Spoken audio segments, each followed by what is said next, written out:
Hey, what's happening? This is Matt with Bastone Guitars. Today I figured it was a good way to get things started.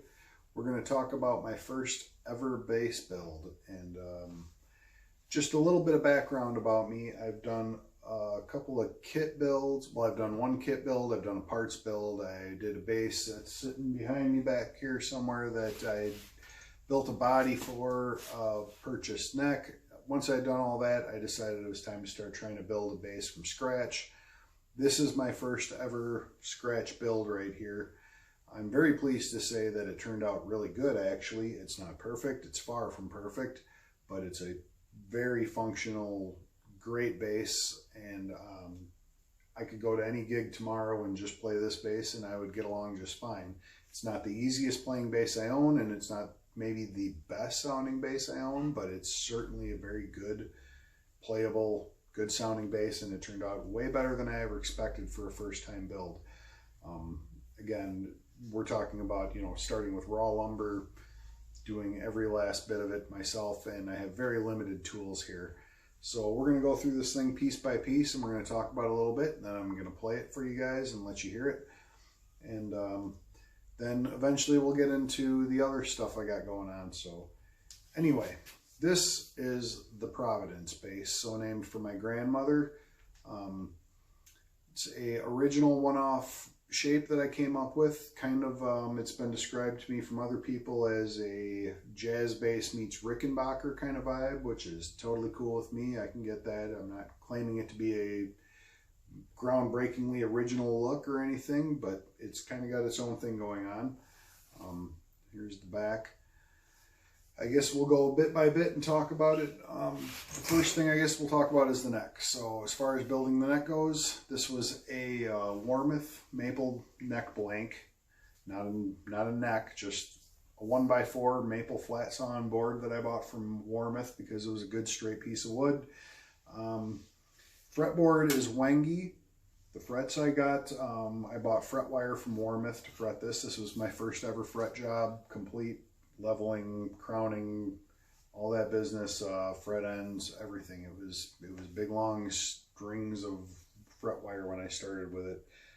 It's a 12-inch fretboard radius that I did by hand with a sanding block. The nut is bone, which I cut completely by hand. I didn't have good fret files when I did it either. I managed to get by with a $10 set of Husky files, and this nut is great. It's perfect. It's exactly what it needs to be. Tuners are Goto. The string tree was also from Warmoth. If you look really close, there's a couple of itty-bitty holes in the headstock there. I used to have some really terrible roller bearing type string trees on it when I first built it, because I wanted all 4 strings to have it. Wasn't necessary. I can just wind these strings down a little further on the E and A. I do a 3/1 headstock just because I like it. Makes the headstock a little bit smaller and gives it kind of a sets it apart a little bit in the headstock shape. I do intend on putting a Bastone Guitars logo on it at some point. I just haven't gotten around to doing that. I opted to not put fretboard markers on the front. On the side there are white plastic dots. I don't know if you can see that real good or not.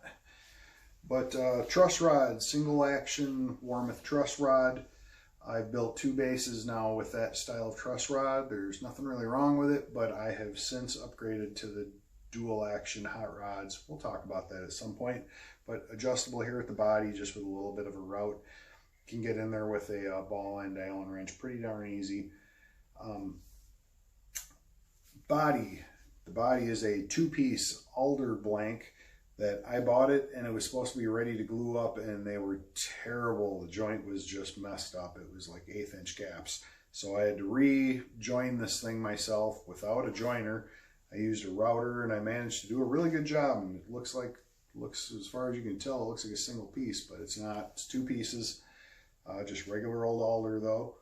I got it off of eBay, and I got a really good deal on it. And I even got some money back because the guy did such a dishonest job of representing it. The hardware, we got down here a Goto bridge. I believe it's called like a 201 or something like that. It's basically a standard Goto style, except for it's got a little bit heavier tailpiece here where it's a little bit higher mass. I'm not one of those guys who thinks that high mass bridges do a heck of a lot. I don't think it really matters. I could have put a regular old made in Mexico P-bass bent one, and I'll bet it'd sound exactly the same, but everybody would probably hate that. But anyway, I put this one on. It's a nice middle of the road bridge, and it does the job just fine. I got CTS pots. I got a orange drop capacitor, 0.047 I believe it is, or 0.47. I don't know my values off the top of my head, but that's the one that's in most basses. Switchcraft jack. Control cavity cover is a piece of, actually it's two pieces of Wengi I glued together and turned into a control cavity cover. Got these little Warmoth grommets for neck mounting. I like those instead of having a big plate on here. I didn't get real crazy about shaping this because I'm not a noodly play up at the top guy a whole heck of a lot. I won't say I never do it, but not a whole lot. The finish is Rit dye. I started with wine red, went over that with tangerine, went over that with wine red again, dropped the bottle on the floor twice and made a huge mess, and I have red dots on my wah pedal to this day. But it was okay.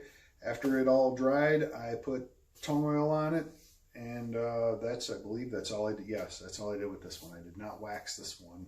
Maybe I will at some point.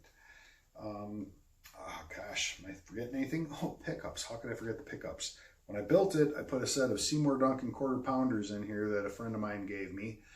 I used to love those pickups. I had them in another American jazz bass at one time, and I ended up selling that jazz bass.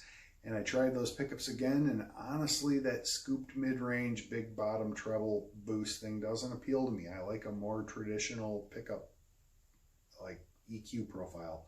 So these pickups are the ones that came out of the 2004 American Standard jazz bass I used to have. When I put Duncans in that, I kept these around for a long time, and I dropped them into this after the fact as a second set of pickups, and I think it sounds way better with these. I like the twangy, mid-rangey, more stock Fender sound. I think that changing pickups in a stock Fender is oftentimes a mistake.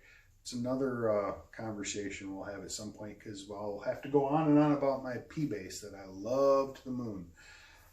Anyway, I think I have told you everything there is to know about this thing. I suppose there's nothing to do but play it. I guess I could tell you a little bit about what's wrong with it. The only things that I have any complaints about is the action is a tiny bit on the high side compared to what I think is ideal. And I have the bridge about as low as it'll go, and I have quite a bit of tension on the neck. Truss rod, that is to say. Maybe if I shimmed the neck pocket, I could get it a little bit better yet, but it's certainly well within the realms of what I consider good and playable. Nothing wrong with it. So it's just maybe a little bit higher in the upper registers than I would prefer. I have other basses that I can get just wicked low, and that's actually not what I prefer. It's just the fact that I can't get there with this kind of bugs me. It means that I didn't get the adjustability factor that I was hoping for in a, one-off handmade guitar.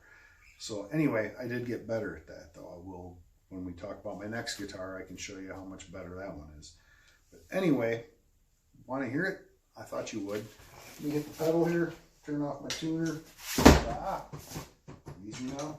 All right, so we're coming out of my orange OV1 500 and my Gallien-Kruger 115. And I got nothing going on other than a little bit of compression, and my DI pedal has a little bit of EQ, but I don't have a whole lot going on with it. Maybe just a tiny bit of bottom end boosted up, it looks like. Anyway.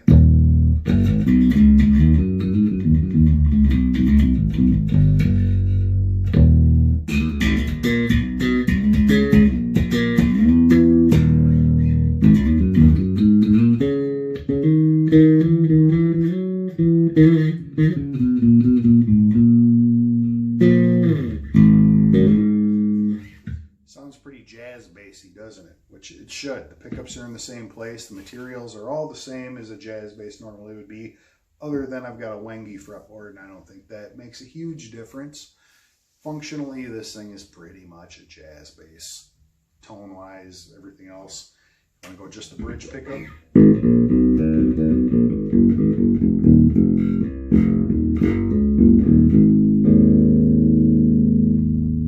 Just the neck pickup.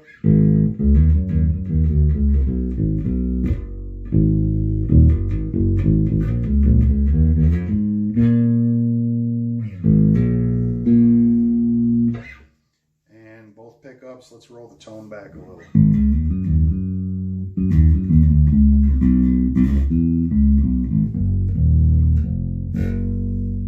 We're all the way off.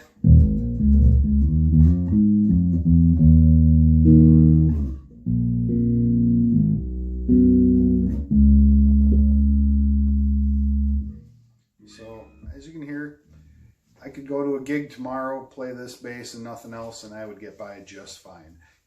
Probably the total cost to build this thing, well, I guess I shouldn't even say, and it would be really hard for me to guess because a few of the parts were donated. But let's just say I got it for far less than I could buy, say, any import Fender, barring maybe a Squier. Probably built it for about the price of a brand new Squier jazz bass or P bass. So I would say I got away pretty good. I'm very happy with it. It's I've never gigged with it yet, but you know, COVID happened. I finished it right around the COVID time, so hopefully this thing will get some stage time at some point here. Oh, and I should grab the pick I dropped off the floor.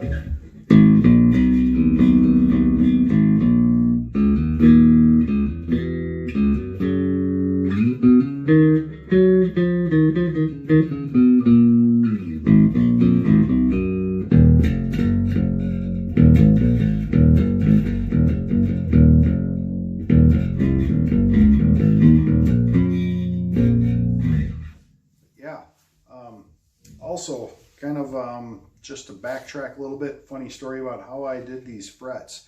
So before I bought a fret scale, which I've since got and works fantastic, money well spent, I had a super cheap bass that I pulled the frets out of, and I made a fret ruler from marking the fret grooves on a piece of perfectly straight steel that I had from my old job, and actually marked these out one by one with a pencil and hand cut them with a saw. And surprisingly, the intonation is really, really good in this thing.